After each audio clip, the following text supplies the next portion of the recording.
Good morning, students. How are you all? I hope you all are doing good. Okay, students, today also we'll be continuing with our chapter. That is chapter number 2 of Democratic Politics. What is democracy and why democracy? Again, at the end of the video, there is a test. So you have to give me your answers in the comments. So, without any further ado, let's get started. Yes, so let's continue chapter number 2 of Democratic Politics. What is democracy? Why democracy? Okay, students, you all know that we have left our previous lecture with the 4 features which each and every country should include or should accept in order to consider itself as a pure democratic country. And if any country does not follow any of such feature, either first, second, third, fourth, any of such feature, then that country would be considered as pretending to be a democratic country, but actually in an actual sense that country would not be called as a pure democratic country. अगर कोई country ये 4 features follow कर रही है तो उस country को democratic country बोला जा सकता है, और अगर वो ये 4 फीचर्स फॉलो नहीं कर रही है तो उस कंट्री को 4 में से कोई भी एक फीचर फॉलो नहीं कर रही है तो उस कंट्री को कहा जाएगा that a country is pretending to be a democratic country. Let's discuss each feature one by one. हम यहाँ पे करेंगे. अच्छा, पहले रियल सिनेरियो देखते हैं. Countries that do not follow the above features are considered as the countries that pretends to be a democratic country. मैं आपको बता ही चुकी हूँ. वो सारी जो ये सारे फीचर्स को फॉलो नहीं करती है उन कंट्रीज को क्या बोला जाएगा, that country is pretending to be a democratic country, but in real actual sense that country would not be called as a pure democratic country. Let's discuss each feature one by one. और हम हर feature में एक country को एक consider करेंगे. जैसे major decision जो first feature है उसमें हमने पाकिस्तान को कंसीडर किया है क्योंकि पाकिस्तान ये वाला फीचर फॉलो नहीं करती, इसलिए हम बोलेंगे Pakistan is a country which pretends to be a democratic country. Similarly second feature में हम चाइना का एग्जाम्पल लेंगे क्योंकि चाइना इस फीचर को फॉलो नहीं करती. So we can say that China is not a pure democratic country. It is a country that pretends to be a democratic country. तो इसलिए हम यहाँ पे एक कंट्रीज के एग्जाम्पल्स को कंसीडर करेंगे और हम देखेंगे कि मेजर डिसीजन जो फर्स्ट फीचर है, ये सारे फीचर्स हैं वो कितने इंपॉर्टेंट हैं.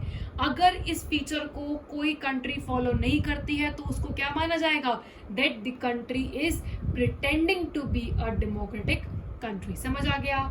अच्छा, फर्स्ट डिसीजन क्या है, major decisions by elected leaders. इसका मतलब क्या है, in a democracy the final decision making power must rest with those who are the elected members who are elected by we people. Major decision making power किसके पास होनी चाहिए, उन लोगों के पास होनी चाहिए, उन रिप्रेजेंटेटिव्स के पास होनी चाहिए जिनको हमने इलेक्ट किया है. पाकिस्तान का एग्जाम्पल कंसीडर करते हैं. अक्टूबर 1799 में general Pervez Musharraf came into power. अक्टूबर 1999 की बात है. General Pervez Musharraf he came to the power. Who was general Pervez Musharraf, वो देखते हैं पहले. तो जनरल परवेज मुशर्रफ एक तरह से मिलिट्री लीडर थे या मिलिट्री कूप को लीड कर रहे थे. ठीक है, तो he was a leader of military. तो ही केम इनटू पावर. हुआ क्या उस टाइम पे देखते हैं. He overthrew elected government and declared himself chief executive. इन्होंने जो इलेक्टेड गवर्नमेंट है उसको ओवरथ्रू करके अपने आप को क्या डिक्लेयर कर दिया, चीफ एग्जीक्यूटिव डिक्लेयर कर दिया. 1999 में चीफ एग्जीक्यूटिव डिक्लेयर कर दिया किसने, जनरल परवेज मुशर्रफ ने अपने आप को. अब being in a chief executive position, what he did, he changed his position and designation to president. इस पोजीशन पे आने के बाद उन्होंने क्या करा, अपनी पोजीशन अपना डेजिग्नेशन को चेंज कर दिया और वो क्या बन गए, वो बन गए पाकिस्तान के प्रेसिडेंट. 2002 में he held a referendum in a country. 2002 में एक पब्लिक वोटिंग सिस्टम हुआ. वो पब्लिक वोटिंग सिस्टम भी क्या था, रेफरेंडम. रेफरेंडम मतलब होता है public voting system. Referendum was based on fraud and mall practice. जो रेफरेंडम था, जो वोटिंग सिस्टम था, वोट हुआ, इलेक्शंस हुए, पर जो इलेक्शन था it was in including fraud and mall practice, मतलब जो पब्लिक वोटिंग सिस्टम था उस टाइम पे उसमें बहुत ज़्यादा फ्रॉड और माल प्रैक्टिसेस इन्वॉल्व थी। अगस्त 2002 में legal framework order was issued which amended the constitution. इन्होंने, क्योंकि अब ये प्रेसिडेंट बन गए हैं, 2002 में इलेक्शंस हुए और इलेक्शंस भी कैसे थे, वो एक लीगल इलेक्शंस नहीं थे, वो फेयर मैनर में इलेक्शंस नहीं थे। वो जो इलेक्शंस थे, वो जो वोटिंग सिस्टम था, वो फ्रॉड और माल प्रैक्टिसेस से भरा हुआ था। और फिर अगस्त 2002 में लीगल फ्रेमवर्क एक ऑर्डर पास किया गया जिसमें कॉन्स्टिट्यूशन में पाकिस्तान की कॉन्स्टिट्यूशन को अमेंड किया गया, कॉन्स्टिट्यूशन को चेंज किया गया। और इस फ्रेमवर्क के according president can dismiss the assemblies, जो भी सारी प्रोविंशियल असेंबलीज या लेजिस्लेटिव असेंबलीज होती हैं, इस अमेंडमेंट के अकॉर्डिंग ये जो फ्रेमवर्क पास किया गया था, इस फ्रेमवर्क के अकॉर्डिंग प्रेसिडेंट जो है वो डिसमिस कर सकता है, जबकि ऐसा कोई रूल रेगुलेशन नहीं होता है। ठीक है, इलेक्शंस वर देयर, इलेक्शंस तो हुए, इलेक्शंस वहां मैंने आपको कहा इलेक्शंस थे, वोटिंग सिस्टम था। All the cabinets working as per the orders of Pervez Musharraf, पर जो सारे कैबिनेट्स थे, जो इलेक्टेड रिप्रेजेंटेटिव्स थे, वो कुछ भी नहीं थे, वो सिर्फ एक पपेट की तरह काम कर रहे थे। इलेक्शंस थे, रिप्रेजेंटेटिव्स इलेक्ट किए गए थे, पर जो कैबिनेट्स इलेक्ट किए गए थे वो किसके अंडर वर्क कर रहे थे? परवेज मुशर्रफ के अंडर वर्क कर रहे थे, which shows that final decision making power is not with the elected people. यहाँ पे general Pervez Musharraf who was leading a military coup, he came into the power. उन्होंने जो एग्जिस्टिंग गवर्नमेंट थी, इलेक्टेड गवर्नमेंट थी, उसको ओवरथ्रो करके अपने आप को चीफ एग्जीक्यूटिव डिक्लेयर कर दिया। उसके बाद उन्होंने अपनी पोजीशन, अपना डेजिग्नेशन चेंज कर दिया और वो प्रेसिडेंट बन गए। हाँ, इलेक्शंस थे, मैंने आपको क्या कहा है, अगर हम उस बेसिक डेफिनेशन की बात करें जहाँ पे ये मैंने सिंपल एक जो हमने स्टैंडर्ड डेफिनेशन ली थी कि democratic government is a government जहाँ पे कि democratic government is a government in which people elected their rulers, ये वाली बेसिक डेफिनेशन थी। उसके अकॉर्डिंग क्या है, जिस जिस कंट्री में इलेक्शंस हो रहे हैं वो डेमोक्रेटिक कहलाई जाएगी। पर अब आप मुझे बताइए, इस पाकिस्तान के एग्जांपल से इलेक्शंस हैं, कैबिनेट्स को इलेक्ट किया गया है, पर कैबिनेट्स किसके अंडर वर्क कर रहे हैं? जनरल परवेज मुशर्रफ के अंडर वर्क कर रहे हैं, और ये जो वर्क है ये फ्रॉड और माल प्रैक्टिसेस से भरा पड़ा है।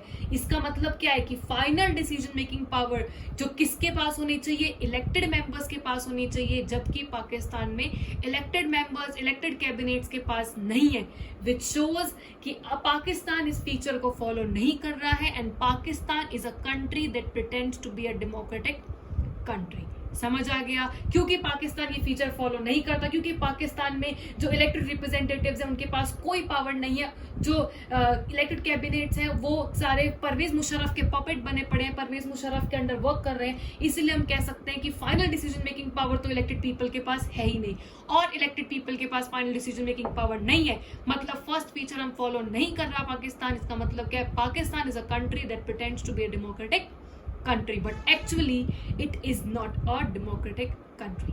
समझ आ गया फर्स्ट फीचर? अच्छा, सेकंड पे चलते हैं, free and fair electoral competition.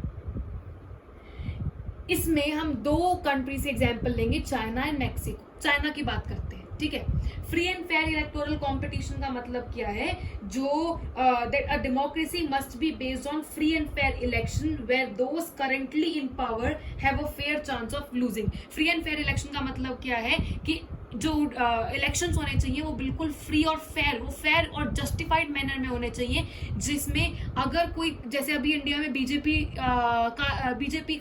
BJP हमारी जो रूलिंग पार्टी है, तो फ्री एंड फेयर इलेक्शन होने चाहिए जब अगले साल इलेक्शन होंगे, जिससे कि बीजेपी की भी उतने ही चांसेस हो हारने के और कांग्रेस के भी उतने ही चांसेस हो जीतने के। तो एक जस्टिफाइड मैनर में होना चाहिए, जो कि चाइना और मैक्सिको में नहीं हो रहा था। क्योंकि चाइना मैक्सिको में फ्री फेयर इलेक्शन नहीं हो रहे थे, इसीलिए हम क्या कह सकते हैं, चाइना और Mexico are the countries that pretends to be a democratic country, but in actual sense they are not a democratic country. China का एग्जांपल देखते हैं।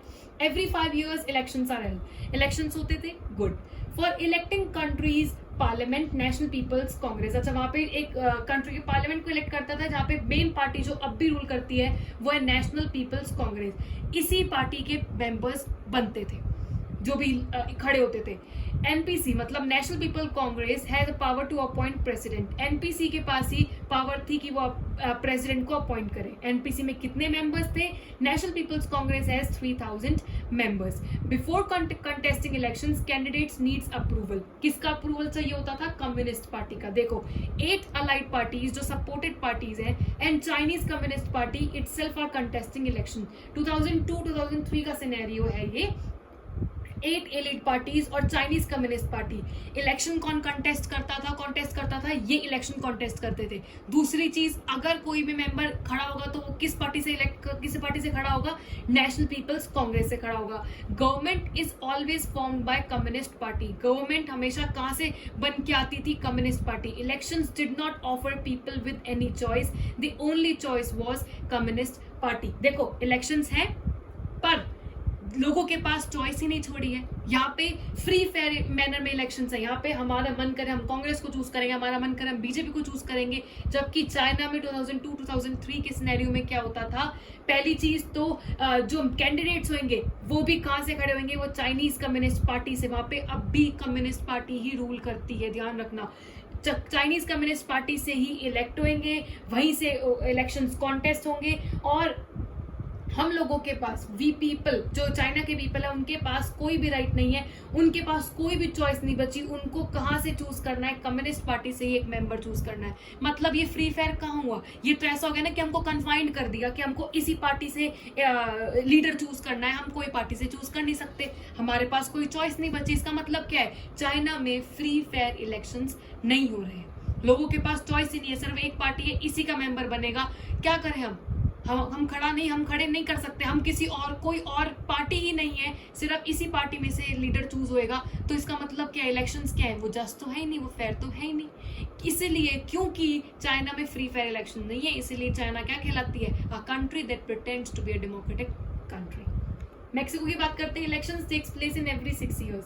वहाँ 5 year में होते थे या 6 years में होते हैं, ठीक है। बिफोर 1930 से पहले मिलिट्री रूल होता था वहां पे, और 1930 के बाद वो खत्म हो गया।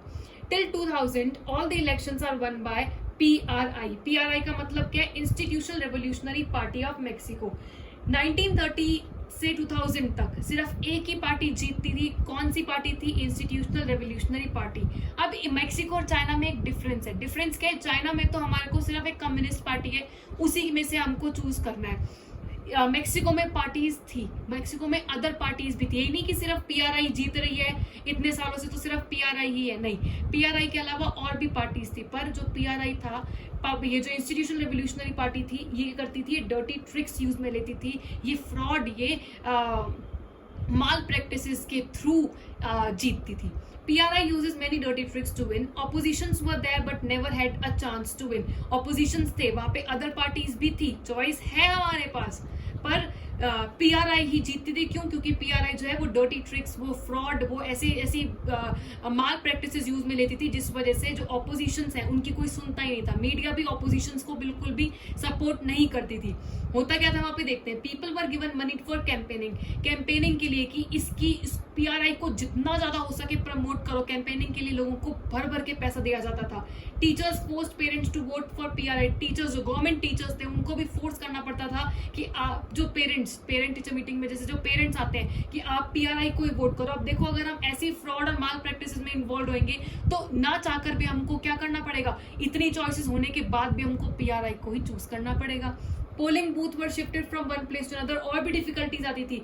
पोलिंग बूथ एंड टाइम पे पोलिंग बूथ को एक जगह से दूसरी जगह शिफ्ट कर दिया जाता था, जिससे कि जो वोटर्स होते थे उनको बहुत डिफिकल्टीज आती थी। Now people were having choice but they were forced to choose PRI।